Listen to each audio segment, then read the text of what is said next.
Welcome, believers. Welcome, conspiracy theorists. Welcome to the wonderfully weird world of the Tinfoil Hat Fan Club, where we talk about all the batshit crazy stuff that goes on in the world. And there's loads, right?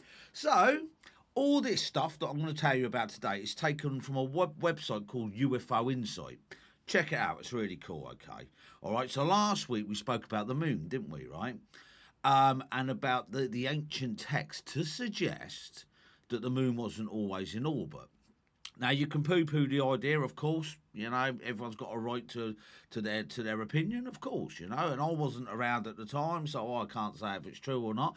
But there is ancient text to suggest maybe the moon wasn't always in orbit. Okay, but look, the moon has fascinated human beings since the dawn of time, as well as it might. It truly is one of the most mysterious celestial bodies, not only in our solar system, but anywhere in space. With that in mind, then, it's no surprise that as soon as we obtained the capability to go there, we went there. Because why wouldn't you? Right? So, why would, though? Why didn't we return? That's the question we need to ask ourselves, right? After 6 successful missions to our cosmic neighbour, with several more missions already planned and budgeted for, apparently, why did we stop going? And what's more, despite advancements in technology and space exploration, no further manned missions have taken place. Why is that? Right, so, you know, we all, I don't know actually if you've seen Space 1999. It was an old television program, and when I was like in my teens, I genuinely thought we'd have had a moon base up there by now. You know, why haven't we had a moon base up there? I mean, if you think about it, the technical advance that we got now, even in our little phones, are far more sophisticated than what they had in '69, and they went up there. So why? Why haven't we got anything?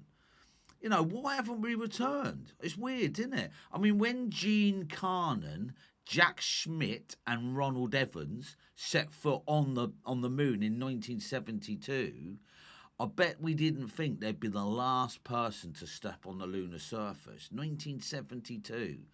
Well, look, we will look at some of the possible reasons and conspiracies regarding why we haven't been back, or at least to our public's knowledge, eh? And indeed, what was behind the sudden drive to get there in the first place? Was it aliens? Is that why they wanted to get up there? Or was it just man's immense what would you call it? You know, our curiosity. You know, look, we've got to go up there, we've got to go up there.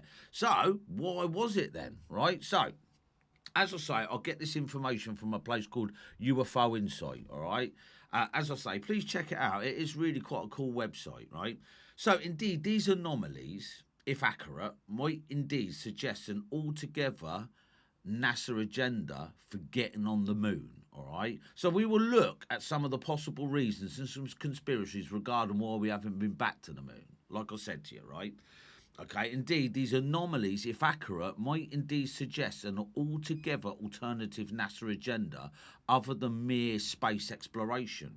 One that would not only change what we know of the moon, but our entire reality of those in charge of it, because we know they lie, don't we? And I will go on quickly to a bloke called Gary McKinnon, right? He is a Scottish system administrator and a hacker who was accused by the US prosecutor in 2002 of penetrating the biggest military computer hack of all time. Right now, McKinnon said he was looking for evidence of free energy suppression and a cover-up of UFO activity. So it goes back to the NASA agenda. Why did they originally go to the moon? Right now, he reckons that when he hacked the computer, he saw loads of spaceships and lines to suggest that there were otherworldly pilots. So, NASA agenda, all right? Did they know something we didn't? Now, while it's essential for support and life, and we know that, and season conditions on Earth, something ancient people were seemingly well aware of, it's also an object of bizarre coincidences, isn't it, right? So, for example, the moon is exactly 400 times smaller than the sun. Its distance from Earth in relation to the overall distance to the sun is exactly 1/400th. And these figures aren't approximate, they are exact. And it's these precise measurements that allow us on Earth to experience total eclipses. something that wouldn't happen if the measurements were out in any way. So, just for perspective, the chances of that occurring naturally is literally zillions to one. And it's also perhaps worth noting that, to the best of known knowledge, no other moon acts in its way. Right, so what we're saying is it's in exactly the right place it should be. I mean, that doesn't occur in nature, all right? So it isn't just its size either, its rotation around the Earth is so exact and without deviation that one side of the moon is permanently hidden from us. What's more, its orbit is perfectly circular as opposed to elliptical, as all other moons. So our moon does something that no other moons does. You've got to question that a little bit, ain't you, right? Now, even the many craters on the moon, which most of us are aware of because you see them, are anomalous. More specifically, they are all of a similar depth. This, according to accepted science, shouldn't be the case. In fact, the craters should look completely opposite to how they appear, with greater variation in depth, shouldn't they? I mean, apparently they're not all identical, but they're near as close as damn it, right? So if you get a massive, massive meteorite and it hits the moon, right, and then you get a small one that hits the moon, you would think the larger meteorite would make a more indentation, wouldn't you? You know, so yeah, it's anomalous, isn't it, right? So some researchers and conspiracy theorists have suggested that the reason for this, for the craters, is that the moon is an artificial structure with a metallic casing underneath the rocky surface. Okay, well, it's not a bad theory, considering that is why when a meteorite hits the moon, it doesn't make a deeper indentation. That does make sense, doesn't it? And that goes into the hollow moon surface. But I'm not really interested in that at the moment. We are talking about, is the moon an alien base? And I generally think it is. All right, I generally think it is. Further still, how did it come into being in the first place is unknown. I mean, accepted thinking that it is a result of a small planet-like object colliding with the Earth millions of years ago. And of course, that is just guesswork at best. I mean, I had some blokes say it's a fact. It's not a fact, right? I've got 4 fingers on my hand. That is a fact because I can prove it. And I can collaborate it by showing other people my 4 fingers, right? So that is a fact where no one was around millions and millions and billions of years ago, wasn't it? It's a very long time. Look, and not very likely, particularly given the moon being much younger than the Earth, apparently. In fact, there are ample reasons to pursue the idea that the moon was placed into orbit.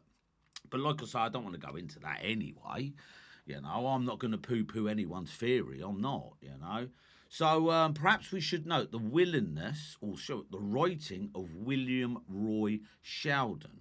He's saying that it's put there. It's very unlikely that an object just stumbles onto the right combination of factors needed to help it stay in its orbit. Something had to put the moon on its altitude and its course and speed. So he's saying, right, this William Roy Shelton, the question is, what was the something? What was the something that put it in place? And if you watch last week's moon thing I did about the ancient texts and the ancient theories, there is a suggestion that, like, we'll say 100,000 years ago, whatever you want to say, that an extraterrestrial race put it there, right? But hey, as I say, it's a crazy theory.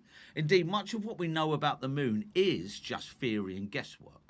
While many mainstream scientists will dispute that notion, it is perhaps the only hard fact about them that we know about the history of the moon is the fact that it is just theory and guesswork.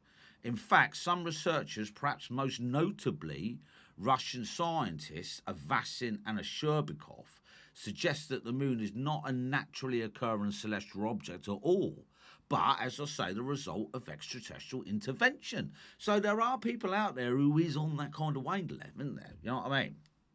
So in 1970, an article in Sputnik magazine, and I've got to tell you this, it is largely ridiculed, this idea, right, is that the moon is a creation of extraterrestrial design.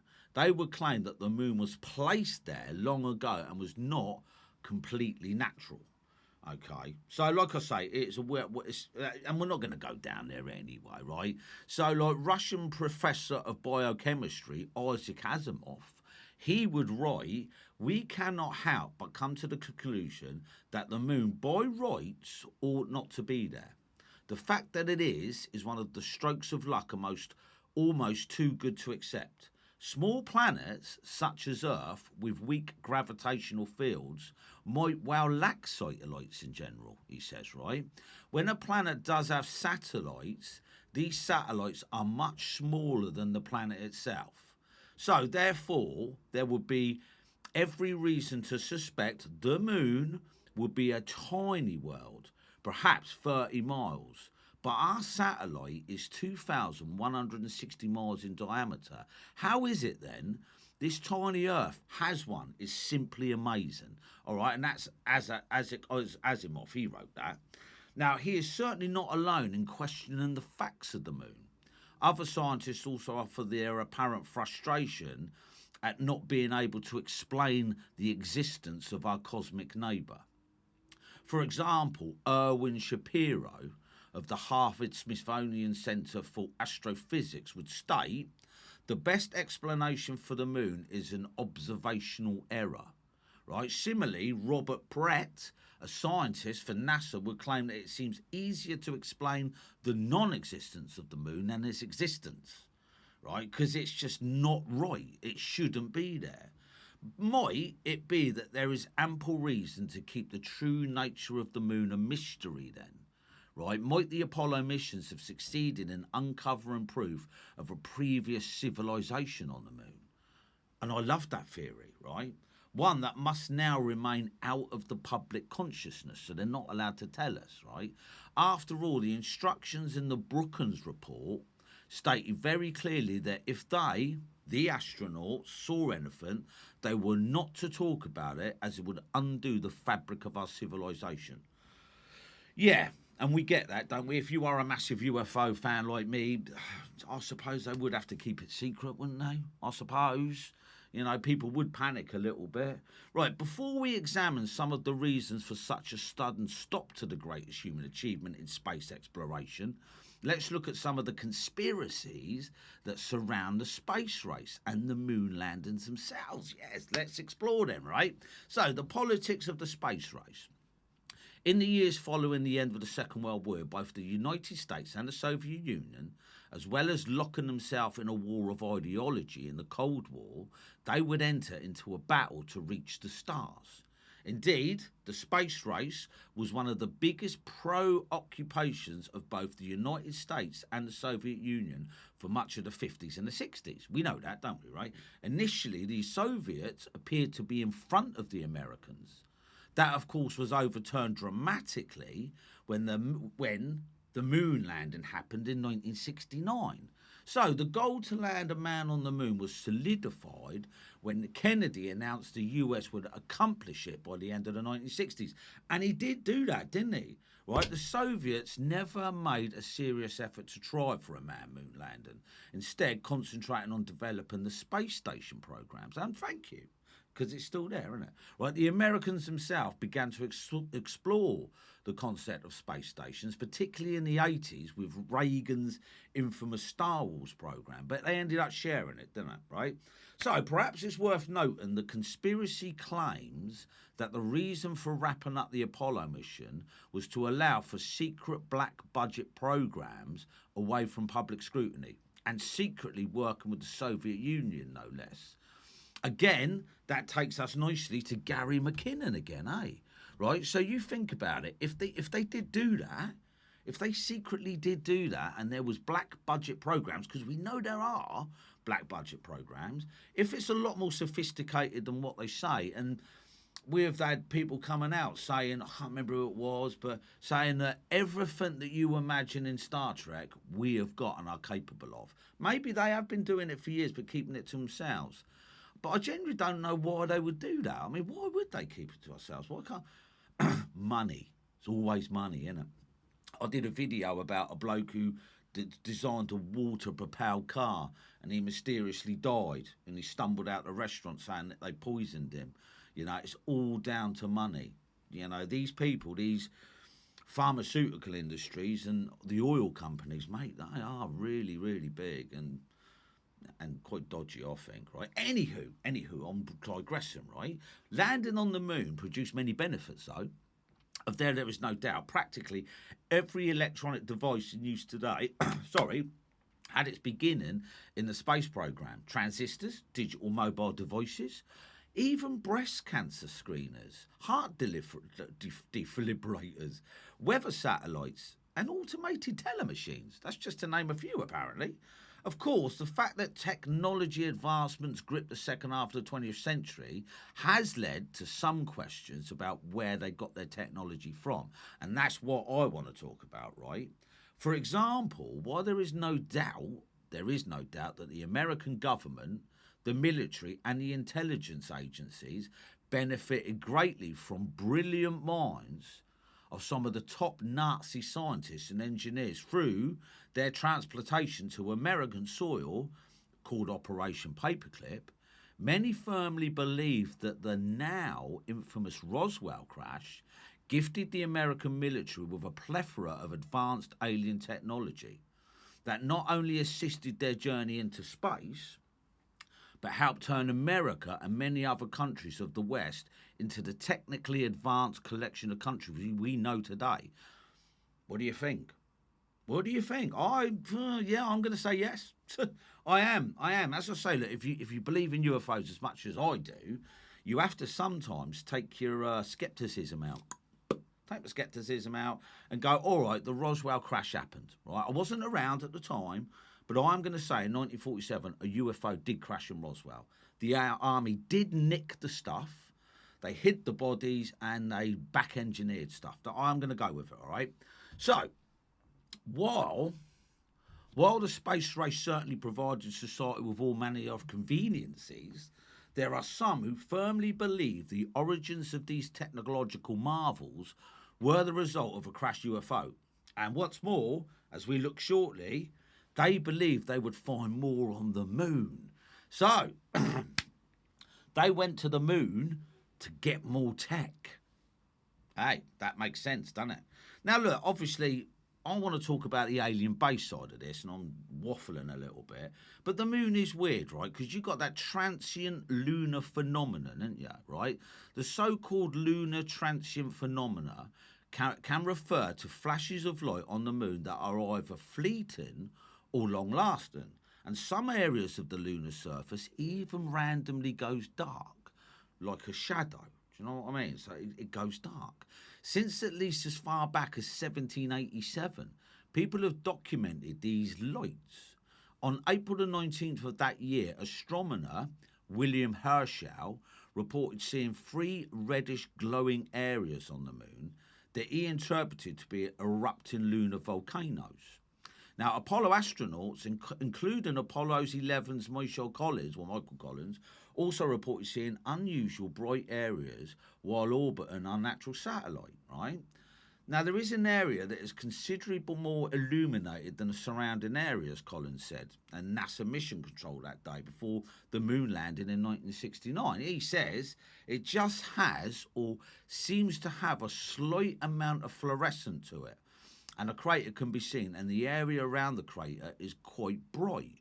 So that was from Michael Collins. I mean, you can't ignore a NASA astronaut, can you, right? Now, NASA published a summary of the investigation into this phenomenon known as Document R/277, and it listed 9,600 strange occurrences on the lunar surface over a couple of hundred years. And the mystery continues. As recently as 1992, French scientists detected anomalies on the floor of a crater, right? And that was 1992. Now, while the world looked on in this celebration and fascination at the astronauts over 200,000 miles away, with them landing on a piece of rock, the astronauts themselves were taking in the alien surroundings, and that, according to some UFO researchers, is a statement closer to the truth than most might have first suspect, right? So the television audience, right, the television audience could hear the exchanges between the astronauts and the mission control at Houston Texas, right? What most were unaware of was the astronauts had another line, and I think we all know where we're going with this one, don't we, right? One that the audience couldn't hear, and the reason for this was simple. Right? It was a kind of an emergency line just in case one of the astronauts had something a little bit personal and they didn't want the whole world to know, right? But, okay, there was a 2-minute silence, wasn't there? Okay, right. According to one former astronaut, Neil Armstrong, the first man to set foot on the moon, he would switch to this channel and state to the medical officer in Houston that this is the conspiracy theory. He said they're here, they're parked on the side of the crater, and they're watching us. All right, so what was he suggesting there? Well, obviously aliens. Buzz Aldrin would also claim to have witnessed bizarre activity. He said, I saw this illumination that was moving with respect to the stars. We were smart enough not to say to Houston, there's a light out there that's following us. So technically, it is an unidentified flying object. Now, obviously, we'll go back to the 2-minute silence conspiracy, right? During the broadcast, a total silence of 2 minutes ensued. Many at home feared the worst, but relief swept the nation when their heroes' voices came back over the airways. Now, many UFO researchers believe a hasty conversation was taking place on the other line. And what's more, it concerned what the men could see, huge saucer-like crafts, and they were watching them. Now, was there an alien presence on the moon that the first Apollo astronauts were immediately aware of? Had they been briefed on this very real possibility, or was it a genuine unforeseen development? So what do you think, right? Do you think when the Apollo 11 mission landed on the moon, there was aliens watching them? Yeah, I am going to say yeah, right? So, you know, we're talking about alien bases, aren't we? Is the moon an alien base? And why wouldn't it be? I mean, if you were visiting alien people, why wouldn't you use the moon, right? Sadly, though, right, many ham radio operators would have claimed to have picked up the frequency. What's more, some of them claim to have recorded the conversation, but no one's corroborated that. I mean, you know, it's not come out into the public. So look, whether the recording of Aldrin speaking during the Mystery's 2 minutes ever finds its way into the public domain remains to be seen, but it's too late now. If it did, everyone would call it a fake. So we can't collaborate that, can we? Right, but there are other weird stuff, right? Have you ever heard the music from the moon, right? The 2-minute silence is far from the only conspiracy surrounding the Apollo moon mission.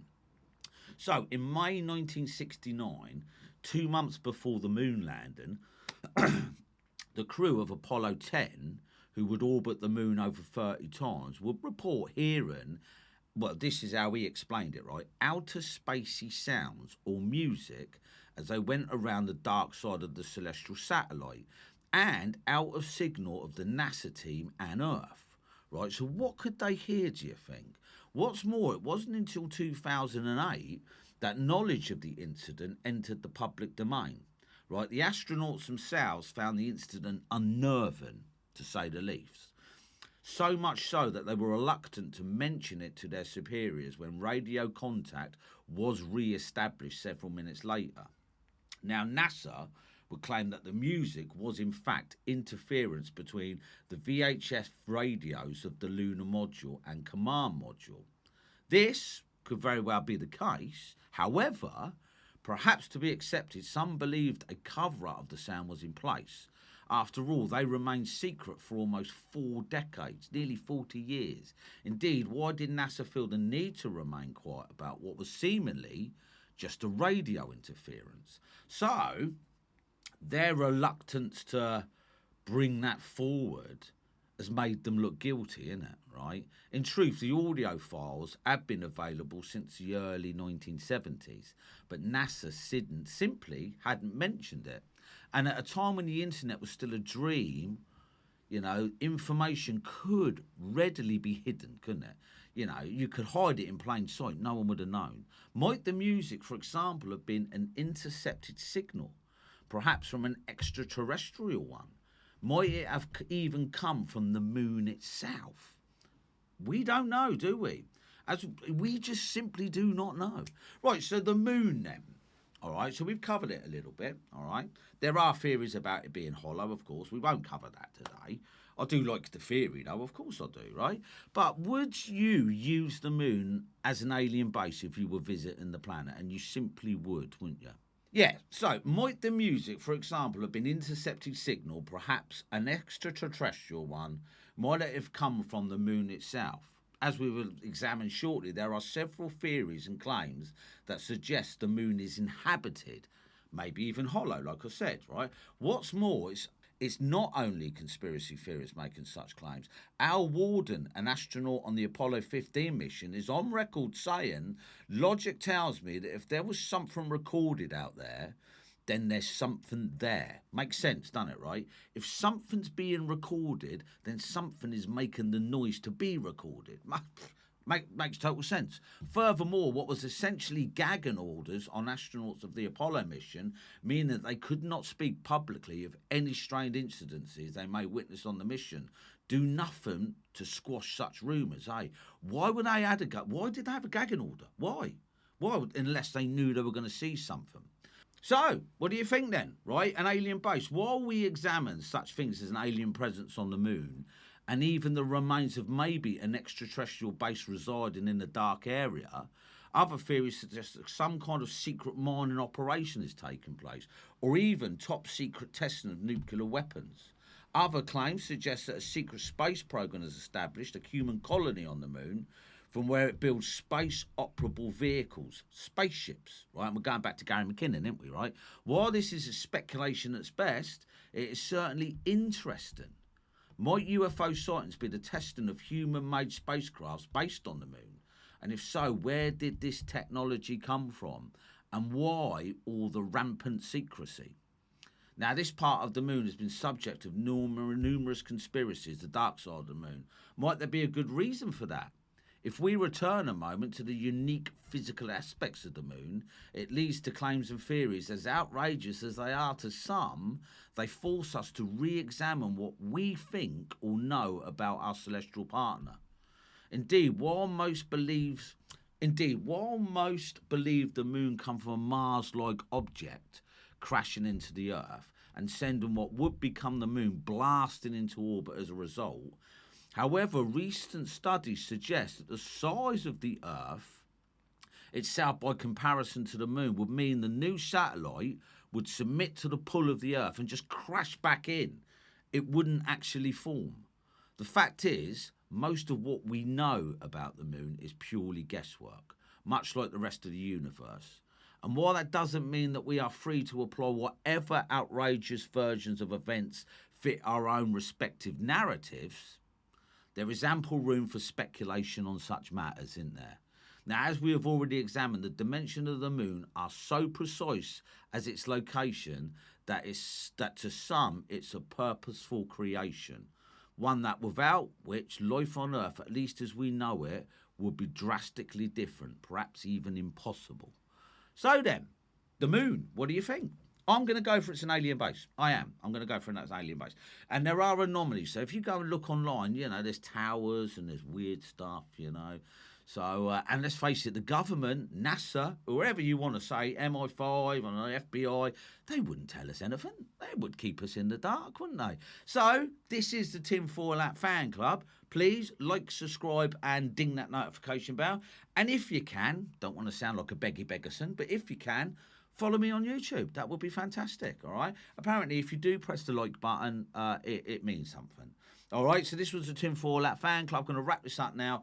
And next week, I think we'll start talking about something different, all right? So we've covered alien bases in this, haven't we? So maybe next week we might start covering alien abductions again. Don't like talking about them. It's the same as cattle mutilation. Not a big fan, but I think we do have to cover it, all right? Thanks very much. I'll catch you later.